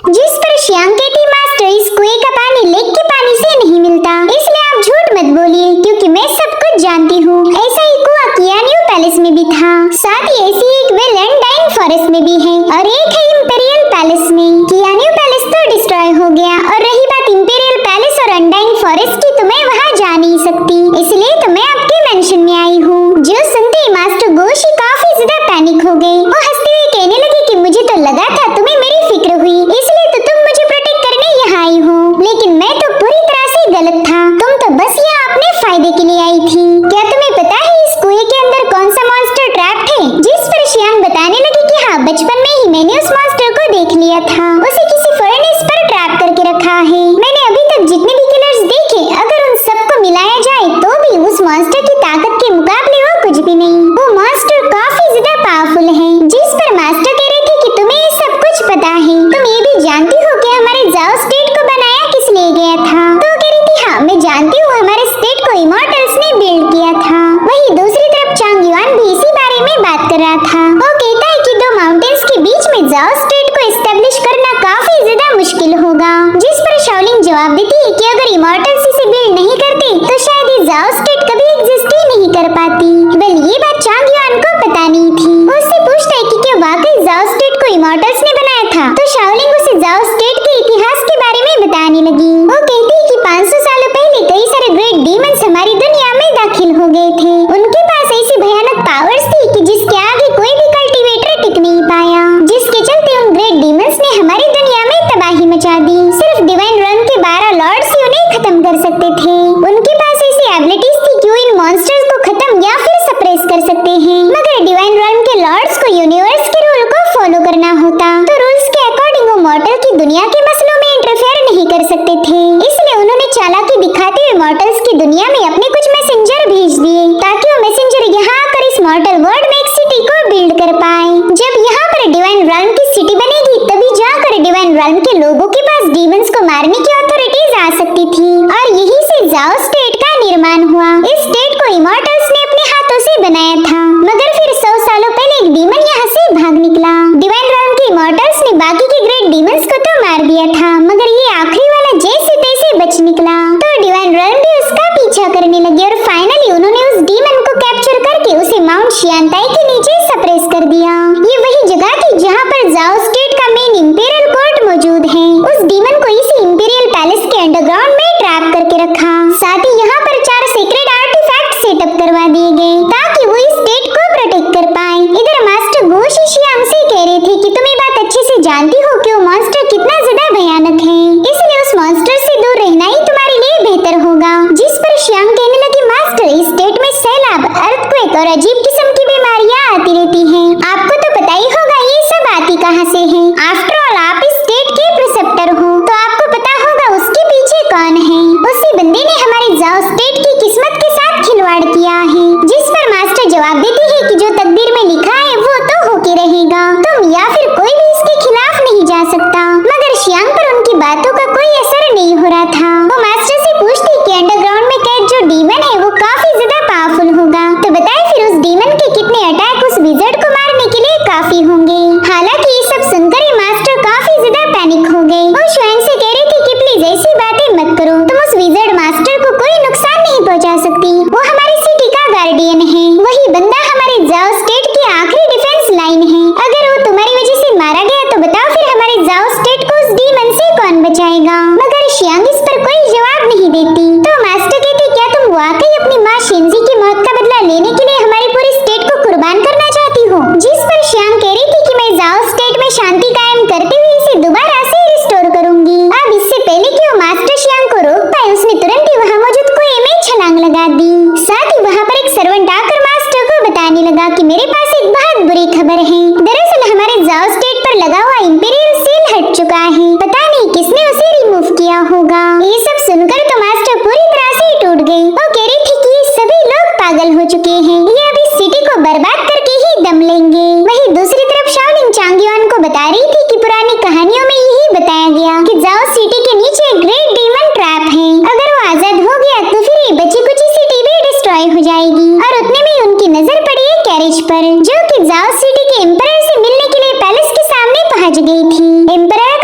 बंदी को देखते ही पाँव फिसल गया। वेल, इस बंदी का नाम है लूजिया और ये टियान को पिक के सोड हेवनली सेक्ट की लीडर थी। एम्परर तो बस उसे घूरे जा रहा था। वो उसे बताता है कि मैंने आपके लिए दावत का इंतजाम कर दिया है, तो पहले हमें आपकी मेहमान नवाजी का मौका दीजिए। मगर लूजिया ने तुरंत ही इसके लिए मना कर दिया। वो कह रही थी कि इसकी कोई जरूरत नहीं, फटाफट से हम यहाँ का काम पूरा करेंगे। मैं जल्द से जल्द उस हॉन्टेड पैलेस को देखना चाहती हूँ। वेल, लूजिया के रिफ्यूजल की वजह से एम्परर की काफी ज्यादा इंसल्ट हुई थी, मगर वो लूजिया के खिलाफ एक लफ्ज भी बोल नहीं सकता क्योंकि वो बंदी काफी ज्यादा पावरफुल है। इधर चांगयुआन शाओलिंग को बता रहा था कि शायद यही वो इमॉर्टल होगी जिसे इन लोगों ने यहाँ के प्रॉब्लम्स को हल करने के लिए इनवाइट किया था। हमने भी जाकर उससे मिल लेना चाहिए। लेकिन शाओलिंग को ये बात बिल्कुल भी पसंद नहीं कि चांगयुआन किसी खूबसूरत लड़की के करीब जाए, इसलिए गुस्से में वहाँ से रवाना हो गई। इधर विज़र्ड अपने स्क्रॉल पर कुछ देख रहा था कि तभी उसका सर्वेंट उसे बताता है कि लूजिया यहाँ पर पहुँच चुकी है। वो बंदी सोड हेवनली सेक्ट की लीडर है, तो फिर वो हमारे जाओ स्टेट के मसलों में टांग क्यों अड़ा रही? जिस पर विज़र्ड कहने लगा कि ये तो बस शुरुआत है, अब यहाँ पर कुछ और भी कल्टीवेटर्स आ जाएंगे, फिर देखते हैं कि उनमें कितना दम है। वैसे जिन और रॉन्ग स्टेट्स के हमारे असासिन्स भी यहाँ पर आने वाले थे, तो बताओ उनका क्या हुआ? जिस पर वो बंदा कहता है कि हमारी प्लानिंग पूरी तरह से रेडी है। जैसे श्यांग प्रिसेप्टर मास्टर के मेंशन से बाहर आएगी, उसे बेरहमी से मारा जाएगा। तो मास्टर विज़र्ड कह रहा था कि इस बार कोई गलती नहीं होनी चाहिए, हमें जल्द से जल्द उस श्यांग को मारना होगा। जिस पर वो बंदा कह रहा था कि हमने प्रिसेप्टर के मेंशन पर नजर रखी है, अभी तक तो श्यांग वहाँ से बाहर ही नहीं आई। जिस पर विज़र्ड कह रहा था कि शायद तुम्हें पता नहीं, लेकिन मेंशन के अंदर भी एक रास्ता है, अगर वो श्यांग वहाँ से गई तो अच्छा ही होगा, फिर तो हमें उसे खत्म करने की कोई जरूरत नहीं पड़ेगी। दरअसल यहाँ पर विज़र्ड उसी को एक का जिक्र कर रहा था जिसमें श्यांग ने छलांग लगा दी थी। वो स्विम करते हुए अंडरवाटर मौजूद एक गेट के पास पहुँच गई, लेकिन वहाँ पर स्टोन से बना हुआ एक वॉरियर पहरा दे रहा था, जो कि श्यांग को देखते ही अपने पावर्स को एक्टिवेट कर उस पर हमला करने आगे बढ़ता है। हालांकि श्यांग ने उस पर अपनी अम्ब्रेला से अटैक करते हुए उसे डिस्ट्रॉय कर दिया, जिसके बाद वो स्विम करते हुए उसी सीक्रेट चेंबर के पास पहुंच गई, जहां पर वो डीमन ट्रैप था। वेल, यही इंपीरियल सिटी का अंडरग्राउंड इलाका है, जिसके बारे में बस कहानियां मशहूर थी, मगर आज तक यहाँ कोई भी नहीं आ पाया। अब श्यांग के वहाँ जाते ही वहाँ पर फायर लिट हो गई। वो देखती कि उसके सामने एक बहुत बड़ा डीमन जंजीरों में कैद था। इसे श्यांग ने तब देखा जब वो छोटी बच्ची थी। साथ ही उस डीमन ने भी उसे पहचान लिया। वो कह रहा था, बच्ची तुम यहाँ पर क्यों आई हो? कहीं तुम्हें मरने की इच्छा तो नहीं हो रही? जिस पर श्यांग कहने लगी कि मुझे तुमसे मिलना था। जो सुनते वो डीमन जोर जोर से हंसने लगा। वो उससे पूछ रहा था कि बताओ औरत कहाँ पर है? तो श्यांग ने उसे बता दिया कि उसकी मदर की मौत हो चुकी। जो सुनते वो डीमन काफी ज्यादा भड़क गया। वो कह रहा था कि ये तो इम्पॉसिबल है, उसे कोई भी मार नहीं सकता था। जिस पर श्यांग कहती, भला तुमसे झूठ बोलकर मुझे क्या हासिल होगा? मैं जानती हूँ कि उन्हें कोई भी मार नहीं सकता था, मगर अब वो मर चुकी है, जिसकी मुझे बिल्कुल भी उम्मीद नहीं थी। जो सुनते वो डीमन हंसते हुए कहने लगा कि तुम्हारी मदर काफी ज्यादा ताकतवर थी और तुम तो बहुत ही कमजोर हो। अगर तुम अपनी पूरी जिंदगी बस कल्टीवेशन पर भी फोकस करो तो भी उसके जैसी पावरफुल नहीं बन सकती। तुम एक लूजर हो और मुझे ऐसे कमजोर लोगों से बात करना बिल्कुल भी पसंद नहीं। तुम अपने मदर की बराबरी कभी भी नहीं कर पाओगी। उस डीमन की बातों से श्यांग को काफी ज्यादा गुस्सा आ रहा था, मगर वो अपनी रेज को काबू करते हुए उससे कहने लगी कि तुम ग्रेट डीमन में से एक हो। मैंने सुना था तुम्हारे पावर्स की कोई लिमिट नहीं है, तो अगर तुम इतने ही ज्यादा महान हो तो तुम्हें ये भी पता होना चाहिए कि मैं तुमसे मिलने क्यों आई हूँ। जिस पर वो डीमन कह रहा था कि इतना तो मुझे फील हो रहा कि तुम यहाँ पर मुझे खत्म करने नहीं आई। मेरे ख्याल से तुम्हारा कोई और मकसद होगा, तो चलो जल्दी से मुद्दे पर आ जाओ। इसलिए श्यांग ने उसे बता दिया कि मैं तुम्हें आजाद करने आई हूँ। ये सुनते वो डीमन काफी ज्यादा शॉक हो गया था। वो अब जोर जोर से हंसते हुए अपनी पावरफुल ऑरा रिलीज करने लगा था, जिससे श्यांग भी पीछे पुश हो गई। और डीमन उससे पूछ रहा था, बच्ची क्या तुम्हें पता भी है मैं कौन हूँ? तो श्यांग उसे बताती है कि तुम चाहे कोई भी क्यों ना हो, मुझे इससे कोई फर्क नहीं पड़ता। तुम इस अंडरग्राउंड पैलेस में कई सालों से कैद हो और मैं ये भी जानती हूँ कि तुम कभी यहाँ से भाग नहीं सकते। जिस पर वो डीमन गुस्सा होते हुए कहने लगा कि अगर उस वक्त डिवाइन रेल्म के मैसेंजर मुझ पर हमला नहीं करते तो शायद मैं कभी यहाँ पर ट्रैप नहीं होता। किसी और में तो इतना दम ही नहीं कि वो मुझे सप्रेस कर पाए। तभी श्यांग उसे बताती है कि तुम्हारे पास टोटल 6 डिवाइन सोल्स हैं, जिन्हें हेवनली फेट की 6 जंजीरों से लॉक कर दिया गया था। अगर तुम चाहो तो मैं अभी उनमें से एक चेन को अनलॉक करके तुम्हारी सोल को रिहा कर सकती हूँ। जो सुनते उस डीमन के चेहरे पर एक ईवल स्माइल आ गई। वो उससे पूछता है कि क्या तुम्हारे पास इन जंजीरों को खोलने की चाबियां हैं? तो श्यांग बता रही थी कि इसके लिए 4 चाबियों की जरूरत पड़ेगी और मैं उन चारों चाबियों के लोकेशन के बारे में जानती हूँ। तो डीमन उसे बताने लगा कि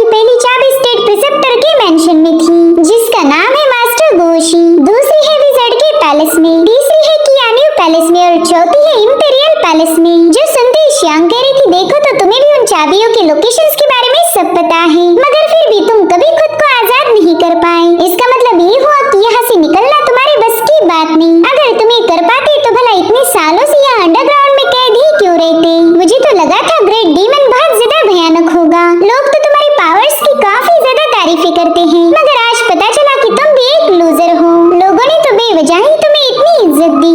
तभी वो डीमन उससे कहने लगा कि इन 4 चाबियों का यूज करके मैं अपनी 4 डिवाइन सोल्स को रिलीज कर पाऊंगा। और रही बात बाकी 2 बचे हुए सोल्स की, तो उन्हें आजाद कैसे किया जाए इसका मेरे पास एक जुगाड़ है। मगर लड़की, मेरे आजाद होने से इस दुनिया पर उसका क्या असर होगा ये तुम्हें पता है ना? तुमने मुझे रिहा करने से पहले अंजाम के बारे में सोचना होगा। जिस पर श्याम कह रही थी कि मैं तो बस तुम्हारा यूज करना चाहती हूँ। इस आजादी के बदले तुम्हें मेरा एक काम करना होगा। एक पर्सन है जिसे मैं तुम्हारे हाथों खत्म करना चाहती हूँ। तो बताओ, क्या तुम इसके लिए राजी हो? अब वो डीमन को ये जवाब दे पाई। श्याम का रेड परिंदा देख पाते हैं, जो कि खुद से कह रहा था कि यार तुम थोड़ा सा सब्र रखो। देखो, तुम्हें बस इस सिटी में कैओस मचाना है, लेकिन इस सिटी के नीचे दफन हुआ मॉन्स्टर अगर बाहर आ गया तो वो मेरी खाल उधेड़ देगा। मुझे तो उस मॉन्स्टर से काफी ज्यादा डर लगता है। खैर, ये सब बातें सोचने का अब कोई फायदा नहीं, क्योंकि मास्टर श्याम के होते हुए मैं अपने टास्क को इनकम्प्लीट नहीं छोड़ सकता। जिसके बाद वो परिंदा जैसे तैसे खुद को मोटिवेट करते हुए जाओ सिटी पर हमला करने के लिए रवाना हो गया। उसने बहुत ही विशाल फॉर्म समन किया था, जिसे देखते ही जाओ सिटी की आर्मी तो डर के मारे कांपने लगी। वो कह रही थी, बाप रे, ये तो वो मिलन बर्ड घोस्ट है। और उतने में उस परिंदे ने वहाँ पर हमले करना शुरू कर दिए थे, जिसके चलते कई सारे सिपाही घायल हो गए। इधर विजर्ड मास्टर का स्क्रोल उसे कुछ इशारों में बता रहा था, तो तुरंत ही सिटी की तरफ रवाना हो गया। दरअसल वो समझ गया था कि जाओ सिटी पर हमला होने वाला है। इधर चांगियन शाओलिंग को लेकर घर की तरफ भागने लगा, क्योंकि वो उस रेड परिंदे का मुकाबला नहीं कर सकता था। साथ ही इस परिंदे ने वहाँ के मॉर्टल्स पर भी अटैक करना शुरू कर दिए थे। मगर उतने में ही लूजिया एक फॉर्मेशन क्रिएट करते हुए लोगों को बचाने लगी। शाओलिंग और चांगियन तो इस फेरी लूजिया की खूबसूरती देखकर ही दंग हो गए, मगर उन्हें पता था कि अब यहाँ पर फाइट होने वाली है, तो तुरंत ही वहाँ से रवाना हो गए, क्योंकि चांगियन इमॉर्टल्स के दरमियान चल रही बैटल में फंसना नहीं चाहता था। इधर वो परिंदा लूजिया से कह रहा था कि लड़की, ये जंग तो पर्सनल है, अगर तुम इसमें इंटरफेयर नहीं करोगी तो ही तुम्हारे लिए बेहतर होगा। उतने में ही लूजिया ने उसके अटैक को अपनी स्वॉर्ड से रोक लिया। वो उसे बता रही थी कि मुझे यहाँ पर बुलाया गया था, इसलिए मैं तो तुम्हारे रास्ते से नहीं हट सकती। जिसके बाद लूजिया ने उस पर एक जोरदार स्लैश अटैक कर दिया। हालांकि वो परिंदा समय रहते साइड में हटकर उसे डॉज कर देता है, जिसके बाद उन दोनों में फाइट शुरू हो गई थी। वो परिंदा अपने फेदर नेडल्स का यूज करते हुए लूजिया को घायल करने की कोशिश कर रहा था, मगर उसने काफी तेजी के साथ उसे डॉज करना शुरू कर दिया। इधर अंडरग्राउंड में श्याम उस डीमन को इंपीरियल सील शो करने लगी। वो कह रही थी कि तुम्हारे एक सोल को आजाद करने की ये एक चाबी है, ये मुझे प्रिसेप्टर के घर में मिला था। जिसके बाद वो तुरंत उस इंपीरियल सील को उस डीमन की तरफ थ्रो कर देती है, जिसे वो डीमन बड़ी ही तेजी के साथ एब्जॉर्ब करने लगा। अब देखते ही देखते उसने वो पूरा इंपीरियल सील निगल लिया था।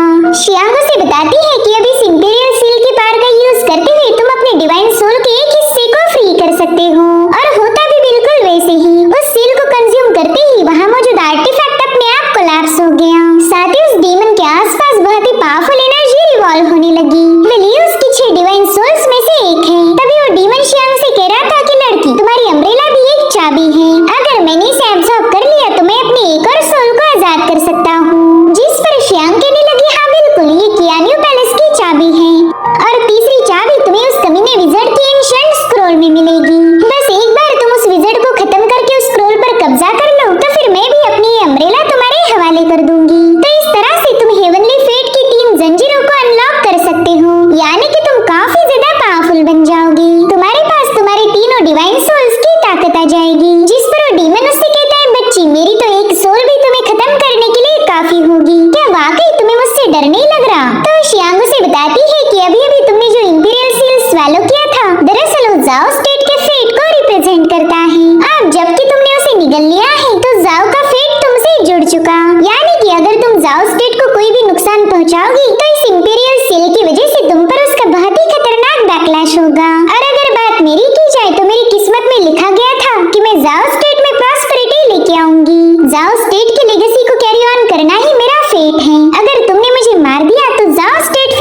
चलाई है। ये सब सुनकर वो डीमन कह रहा था, लड़की तुम तो काफी ज्यादा स्मार्ट हो।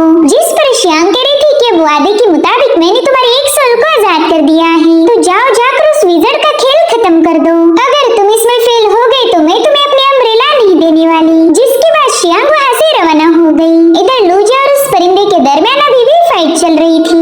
लूजिया के स्लैश अटैक से बचने के लिए वो परिंदा अंडर वाटर चला गया। वो बड़ी ही तेजी के साथ उसके अटैक्स को डॉज करते हुए एकदम उसके करीब चला गया। यहाँ पर अब उसने भी लूजिया पर काउंटर अटैक करना शुरू कर दिए थे, मगर लूजिया पीछे हटते हुए उसके अटैक से खुद को बचाने लगी। तभी वो नोटिस करती है कि ये परिंदा अपनी पूरी ताकत का यूज नहीं कर सकता, क्योंकि इसकी बॉडी पर एक सील लगाया हुआ था। तो सीधे जाकर उस पर अटैक करते हुए उससे पूछने लगी कि बताओ ये रेस्ट्रिक्शन स्पेल तुम पर किसने लगाया था।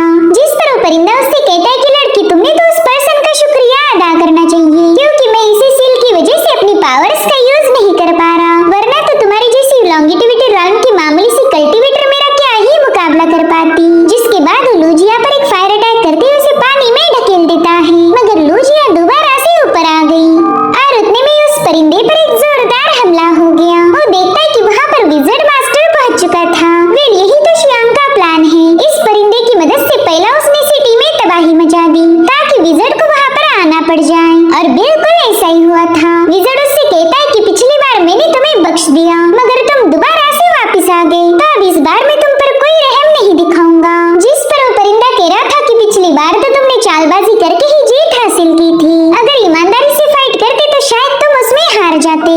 अब जैसे वो परिंदा उस पर अटैक करने चला गया, विज़र्ड तब तक अपने एंशिएंट स्क्रॉल का यूज करके उस पर काउंटर स्ट्राइक कर देता है। साथ ही साथ उस पर थंडर भी बरसाने लगा था, जो देखते हुए परिंदा यहाँ से वहाँ भागना शुरू कर देता है। इधर लूजिया कह रही थी कि डिमोनिक बर्ड काफी ज्यादा पावरफुल है, अगर मैंने इसे खत्म कर दिया तो शायद मैं अगले लेवल पर ब्रेक थ्रू कर पाऊंगी। इसलिए अब लूजिया ने भी तुरंत इस परिंदे पर अपनी तलवारें रिलीज करना शुरू कर दी थी।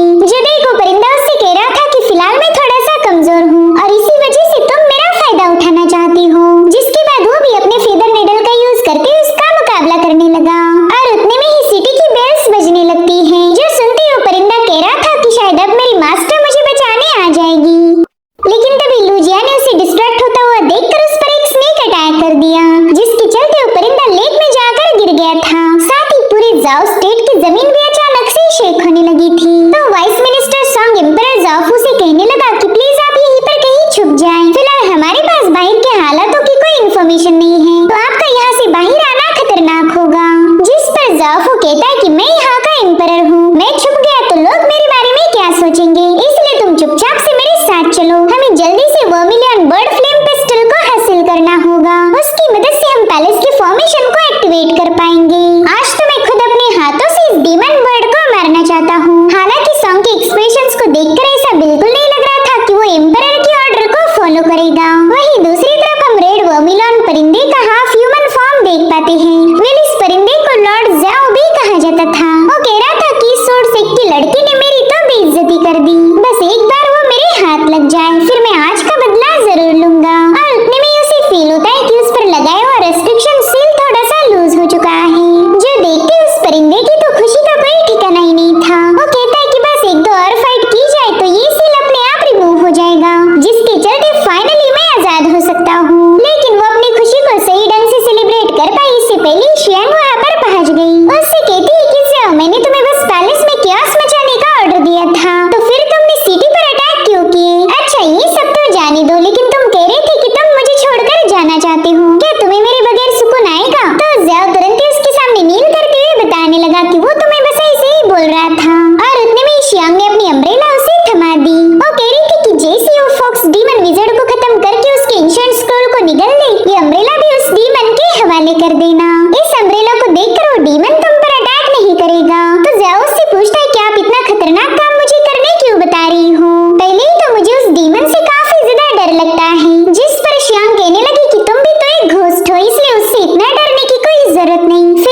उस डीमन के आइस लैंसेस उसे बुरी तरह से घायल कर काफी दूर पटक देते हैं। इधर वो डीमन उसे बताता है कि इस स्टेट को मेरी वजह से ही बनाया गया था।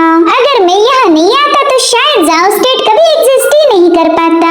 वहीं दूसरी तरफ सिटी में रेडबर्ड जाओ ने किए हुए हमलों की वजह से कई सारे लोग घायल हो गए थे। तभी शियांग वहाँ जाकर अपने सिपाहियों को हुक्म देती है कि सभी लोगों को शेल्टर में लेके जाओ। साथ ही घायल लोगों का खास ख्याल रखने के लिए बताया गया था। जिसके बाद हमें एम्परर जाओफू के सिपाही दिखाए गए जो कि पैलेस का डोर ओपन करने की कोशिश कर रहे थे। दरअसल सॉन्ग ने ही इस दरवाजे को बंद कर दिया था। तभी एम्परर जाओफू बाहर से ही चिल्लाने लगा। वो सॉन्ग से कह रहा था कि तुम्हारे अंदर रॉयल ब्लड नहीं है, तो तुम्हें क्या लगता है तुम्हारी इस गुस्ताखी को मैं माफ करूंगा? चलो जल्दी से वो वर्मिलॉन फ्लेम हमारे हवाले कर दो। मगर सॉन्ग तो आर्टिफैक्ट लेकर घुटनों पर बैठ गया था। हालांकि तब तक जाओफू डोर ओपन कर वहाँ पर पहुँच जाता है। वो आते ही सॉन्ग पर चिल्लाने लगा कि ये हमारा रॉयल आर्टिफैक्ट है, तो तुम्हारी इतनी हिम्मत कैसे हुई कि तुम इसे चुरा लो? साथ ही उसने अपने सिपाहियों को सॉन्ग को खत्म करने का हुक्म दिया था। मगर इससे पहले कि वो सिपाही आगे बढ़ पाए वहाँ पर बेल्स की आवाजें आने लगी। साथ ही शियांग की भी वहाँ पर एंट्री हो चुकी थी। और जाओफू से कहती कि जब मैं छोटी थी तभी से तुम्हें नालायक बोला करती थी। तुमने लगभग 10 सालों तक इस जाओ स्टेट पर रूल किया, मगर इन 10 सालों में तुम सिर्फ चालबाजी ही सीख पाए। तुम्हारे पास ना कोई बेहतर स्किल है और ना ही दिमाग। तुमने कोई प्रोग्रेस नहीं की। इधर लूजिया ने अपनी एक स्पेशल सोर्ड टेक्निक को एक्टिवेट कर लिया था, जिससे वहाँ पर कई सारी तलवारें गैदर होने लगी। जो देखो डीमन भी थोड़ा सा हैरान था। तब तक विज़र्ड पीछे हटते हुए लूजिया से कहता है कि बस थोड़ी देर के लिए इसे रोक के रखो, तब तक मैं अपनी स्पेशल पावर को एक्टिवेट करूंगा। तो लूजिया की हजारों तलवारें उस डीमन पर अटैक करना शुरू कर देती हैं। मगर वो डीमन अपने आसपास एक शील्ड बना चुका था। हालांकि लूजिया के मुसलसल सोर्ड अटैक के सामने उसकी शील्ड भी ज्यादा देर तक टिक नहीं पाई। वो पूरी तरह से ब्रेक हो चुकी थी। तब तक लूजिया ने एक और फॉर्मेशन एक्टिवेट कर लिया, जिसमें से कई सारे एरोहेड बाहर आकर उस डीमन को जकड़ लेते हैं। दरअसल ये एक सोर्ड लॉक फॉर्मेशन था और डीमन लूजिया से कहने लगा कि तुम तो काफी ज्यादा स्मार्ट हो। तुमने अर्थ एंड हेवन को एज ए लॉक यूज किया और सोर्ड की पावर को चेन का फॉर्म दिया। मुझे तुम्हारी ये टेक्निक काफी ज्यादा पसंद आई, मगर अफसोस ये भी मुझे रोक नहीं सकती। जिसके बाद वो अपनी डिमोनिक पावर का यूज करते हुए तुरंत ही उन चेन्स को तोड़कर आजाद हो गया। ये देखकर लूजिया भी काफी ज्यादा शॉक हो गई थी। मगर वो डीमन उस पर हमला नहीं करता, बल्कि उसका टारगेट था विज़र्ड। वो तुरंत ही उसकी तरफ आगे बढ़ते हुए कहने लगा कि जल्दी से एंशिएंट स्क्रॉल मेरे हवाले कर दे। मगर विज़र्ड ने तब तक किसी डिवाइन पावर को एक्टिवेट कर लिया था, जिसके चलते डीमन को पीछे हटना पड़ा। तब तक विज़र्ड भी जूलिया अल्टर को क्रिएट कर लेता है। उसके बाद दामिंग पवेलियन, फिर होंग रेसिडेंस, जिसके बाद जेनशान रेसिडेंस और फिर वो युन पवेलियन को भी वहाँ पर समन कर लेता है। उसके ऐसा करने से वहाँ पर काफी पावरफुल स्ट्रक्चर्स क्रिएट हो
चुका, जो देखकर तो लूजिया भी हैरान हो गई थी। वो कहती कि आइस एंड फायर एक ही बॉडी में कभी भी एग्जिस्ट नहीं कर सकते, ये तो इम्पॉसिबल है। जिस पर वो डीमन उसे जवाब देते हुए कहने लगा कि लड़की, मेरे लिए कुछ भी इम्पॉसिबल नहीं। और फिर उसने विज़ार्ड पर बहुत ही खतरनाक स्ट्राइक कर दी, जो देखकर तो लूजिया भी डर के मारे कांपने लगी थी। इधर उस डीमन का हाथ विज़ार्ड के आर पार घुस चुका था। वो डीमन उससे कहता है कि मैंने तो सुना था कि तुम इस जाओ स्टेट की दीवार हो, तुम ही इसकी डिफेंसिव लाइन हो। अगर जाओ स्टेट में तबाही हो गई तो तुम पर भी इसका असर होगा, मगर तुम पर तो कोई बैकलैश नहीं हुआ था, यानी कि अब तुम जाओ स्टेट को अपना नहीं मानते।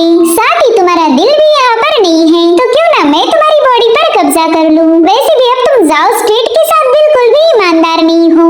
जिसके बाद वो डीमन अपनी सारी पावर्स को उस विज़ार्ड की बॉडी में डालने लगा, जिससे वो विज़ार्ड बुरी तरह से तड़पने लगा। साथ ही साथ उसकी बॉडी भी अब अंदर से डैमेज हो चुकी थी। और फिर थोड़ी देर बाद सब कुछ शांत हो गया और डीमन वहाँ से वैनिश हो चुका था। इनफैक्ट अब विज़ार्ड की भी मौत हो चुकी है, यानी कि श्याम का मिशन पूरा हो गया था। इतना ही नहीं, लूजिया को भी रियलाइज हो गया था कि वो इतनी पावरफुल तो है नहीं कि डीमन का मुकाबला कर पाए। उसे अब जल्दी से ब्रेक थ्रू करना ही होगा। अब वो ऐसे जाने वाली थी कि तभी विज़ार्ड दोबारा से अवेकन हो गया, जो देखते लूजिया काफी ज्यादा पैनिक हो गई। वो कह रही थी कि अभी तो इस विज़ार्ड की मौत हो चुकी थी, लेकिन शायद उस डीमन ने इसकी बॉडी पर कब्जा कर लिया है। मुझे अब इसके बारे में जल्दी से मेरे सेक्ट को रिपोर्ट करना होगा, वरना तो ये डीमन हमारी पूरी दुनिया को तबाह कर देगा। जिसके बाद वो अपनी सोड पर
में थी, मगर तभी फॉक्स डीमन उसके सामने आ जाता है। वो उससे कह रहा था, लड़की मेरी इजाजत के बगैर तुम यहाँ से नहीं जा सकती। जिसके बाद उस डीमन ने लूजिया पर हमले करना शुरू कर दिए। उसके एक ही अटैक में लूजिया काफी पीछे जाकर पटक चुकी थी। तभी वो फॉक्स डीमन उससे कह रहा था, लड़की अगर तुम अपने सोर्ड को बिल्ड करने पर ज्यादा फोकस करती तो शायद आज मुझे रोक पाती। इनफैक्ट तुम में वो पोटेंशियल है कि मुझे हर्ट कर पाओ, मगर तुम काफी ज्यादा लालची हो और इसी वजह से तुम पीछे रह गई। जो सुनते ही लूजिया उससे गुस्से में पूछने लगी कि बताओ तुम्हारा क्या मतलब था।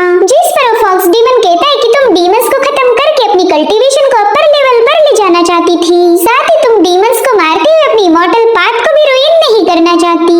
इससे अच्छा अगर तुम अपनी सोर्ड जी पावर पर फोकस करती तो शायद ब्रेक थ्रू भी कर जाती, मगर नहीं, तुम्हें तो शॉर्टकट चाहिए था। उतने में ही लूजिया को फील होता है कि उसके हार्ट पर डिमोनिक रेस का इन्फेक्शन बढ़ने लगा है। अगर उसने इस इन्फेक्शन को जल्दी से नहीं रोका तो बुरी तरह से मारी जाएगी। इसलिए लूजिया फटाफट से अपनी सोर्ड जी पावर का यूज करके उस ऑरा को चारों ओर फैला देती है, जिससे वो डीमन रेस का इन्फेक्शन वैनिश हो चुका था। मगर तभी फॉक्स डीमन ने सीधे आकर उस पर एक जोरदार पंच हिट कर दिया, जिसके चलते लूजिया बुरी तरह से घायल होकर चट्टान पर पटक चुकी थी।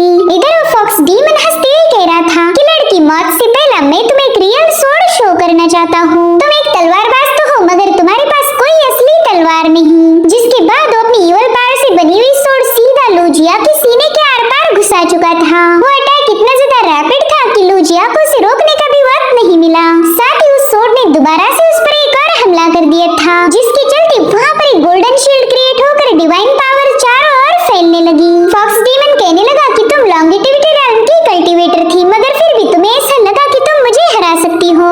शायद तुमने खुद को कुछ ज्यादा ही पावरफुल समझ लिया था। मगर तभी वो देखता है कि लूजिया तो अभी तक जिंदा है। वो फॉक्स डीमन के अटैक में मारी नहीं गई थी। वो काफी ज्यादा घायल थी, मगर फिर भी जैसे तैसे खुद को संभालते हुए वो उठ गई। साथ ही वो फॉक्स डीमन से कह रही थी कि अभी तक ये जंग खत्म नहीं हुई। जिसके बाद उसने अपनी 3 स्लैश अटैक रिलीज करते हुए फॉक्स डीमन पर अटैक कर दिया, मगर वो डीमन जल्दी से साइड में हट चुका था। वो कह रही थी, सीनियर मैं कई सालों से एक मेंटल बैरियर में ट्रैप थी, लेकिन आज आपने उस बैरियर को हटाकर मेरी मदद की है। और फिर वहाँ पर हजारों लाखों सोर्ड्स क्रिएट हो जाती हैं, जो कि लूजिया ने उस डीमन की तरफ पॉइंट कर दी थी। वहीं पर वो डीमन कहता है कि अब तुम्हारी सोर्ड और तुम्हारी स्पिरिट एक हो चुके हैं, जिसके चलते तुम हर किसी चीज को एक सोर्ड में बदल सकती हो।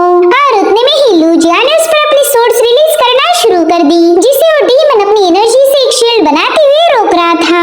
जिसके बाद वो भी सीधे लूजिया पर हमला करने के लिए रवाना हो गया, लेकिन मौका मिलते ही लूजिया वहाँ से भागने लगी। उसे अच्छे से पता था कि वो एक ग्रेट डीमन को हरा नहीं सकती। वहीं दूसरी तरफ श्याम ने पैलेस में मौजूद फॉर्मेशन को एक्टिवेट करने के लिए एक लॉक में फायर डैगर को इंसर्ट कर दिया था, जिससे उस पूरी जगह पर एक डिवाइन पावर फैलते हुए वहाँ पर फॉर्मेशन एक्टिवेट हो जाता है। इधर लूजिया उस फॉर्मेशन के काफी करीब पहुंच चुकी थी। अब इससे पहले कि वो डीमन उस पर अटैक कर पाए, लूजिया फॉर्मेशन के उस पार चली गई। साथ ही वो डीमन जाकर सीधा उस फॉर्मेशन पर पटक गया था। उस फॉर्मेशन को ब्रेक करने की पूरी कोशिश कर रहा था, लेकिन फॉर्मेशन की डिवाइन पावर ने उस डीमन को घायल कर दिया। वहीं दूसरी तरफ चांग युआन शाओलिन को अपनी कहानी सुना रहा था। वो कहता है कि जब वो बच्चा 16 साल का हुआ, तब उसके मेंटर ने यानी कि मास्टर ने उसकी शादी फिक्स की। हालांकि उस डिसाइपल ने इस मैरिज प्रपोजल को रिजेक्ट कर दिया, क्योंकि वो अपनी कल्टीवेशन पर फोकस करना चाहता था। उसने अपनी पूरी जिंदगी में पहली बार अपने मास्टर के ऑर्डर को डिसोबे किया था। उसी दिन से उसने अपनी कल्टीवेशन पर पूरा फोकस किया, 12 साल कड़ी मेहनत की, और फिर वो अपने सीनियर्स के साथ इमॉर्टैलिटी पर असेंड होने ही वाला था।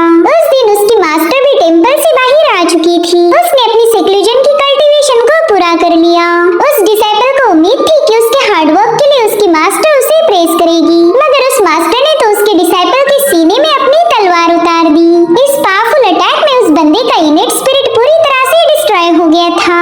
ये सब सुनकर शाओलिन को काफी ज्यादा बुरा लग रहा था, और तभी जाओ स्टेट की बेल रिंग होने लगी। शाओलिन समझ गई थी कि अब यहाँ पर जरूर से कोई गड़बड़ी होने वाली है। वहीं दूसरी तरफ फॉक्स डीमन काफी ज्यादा भड़का हुआ था। वो कहता है कि ये लोग बस एक मामूली से फॉर्मेशन का यूज करके मुझे रोकना चाहते हैं। अब उस फॉर्मेशन को ब्रेक करने ही वाला था कि तभी रेड परिंदा आकर उसे रोकने लगा। वो अपने साथ श्याम की अम्ब्रेला भी लेकर आया था। वो फॉक्स डीमन को याद दिलाता है कि तुम्हारे अंदर इंपीरियल सील है, जो कि जाओ स्टेट के फेट को रिप्रेजेंट करता।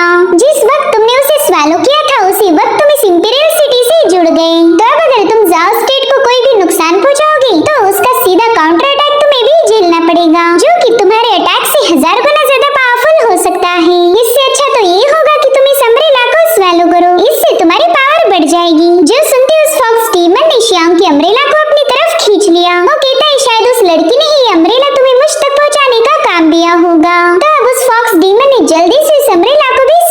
कर दिया। उसके ऐसा करते ही उसकी एक और डिवाइन स्पिरिट आजाद हो गई थी, जिससे अब उसकी पावर और ज्यादा बढ़ गई थी। वहीं पर वो रेड परिंदा तो डर के मारे कांपने लगा। तभी वो डीमन उससे कहता है कि इंपीरियल सील और एंशिएंट स्क्रॉल पर रेस्ट्रिक्शन लगाए गए थे, तो जरूर से इस अम्ब्रेला पर भी कोई रेस्ट्रिक्शन होगा। तो चलो फटाफट से मुझे उस रेस्ट्रिक्शन के बारे में इंफॉर्मेशन दो, ताकि मैं कोई गलती ना कर बैठूं। जिस पर वो रेड परिंदा कहने लगा, सीनियर आप तो काफी ज्यादा चालाक हो।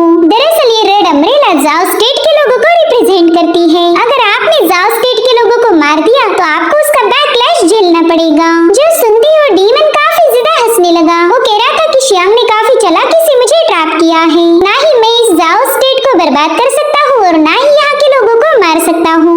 उसे ऐसा लग रहा होगा कि ये सब करके वो मुझे चौथी चाबी लेने से रोक लेगी, मगर उसे ये बात पता नहीं कि मैं एक ग्रेट डीमन हूँ, मुझे कोई कंट्रोल नहीं कर सकता।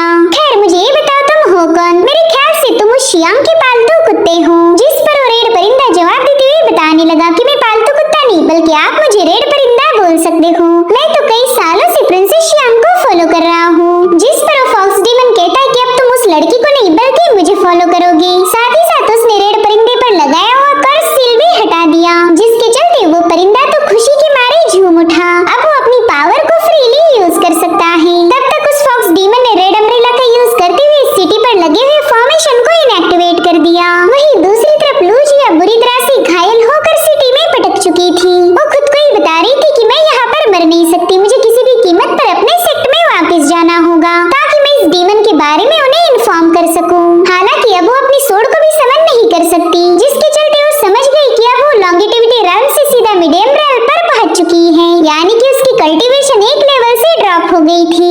इनफैक्ट वो ब्लू एंड व्हाइट चेयर को भी सेंस नहीं कर पा रही थी। दरअसल ये चेयर एक ऐसा वेपन है जिससे इस फॉक्स डीमन को मारा जा सकता। वहीं पर चांग्यान और शाओलिंग ने लूजिया को बेहोशी की हालत में देख लिया था, तो वो लोग तुरंत ही उसे अपने रूम में लेकर आते हैं, जहाँ पर चांग्यान उसकी पल्स चेक कर रहा था। चांग्यान शाओलिंग को बता रहा था कि ये तो एक सोड इमॉर्टल है, जो कि ब्लू एंड व्हाइट चेयर का यूज करते एक डीमन को मारना चाहती थी।